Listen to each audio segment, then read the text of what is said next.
yung mga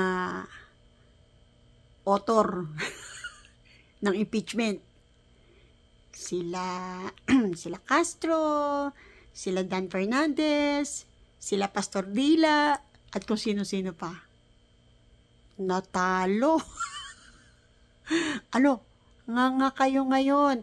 Tsaka yung si Chihuahua, ano sabi mo? Magkikita kayo ni Sara Duterte sa sa impeachment. Sige. Magkita kayo. Hindi ba? Sila yung mga author, yung mga congressmen na author ng impeachment ni BP Sara, nangatalo sila. Merong hindi. Sino yun? Diba? Pero, dahil ilan na lang sila, kaya pa kaya nilang i-impeach? Diba, no? Tingnan natin ang gagawin ng Senado. Pero ako, feeling ko dyan, hindi mai-impeach. Kasi, saan kayo kukuha pa? Saan pa ba tayo kukuha ng mahusay na leader, di ba? Yung mga leader na nakukuha nyo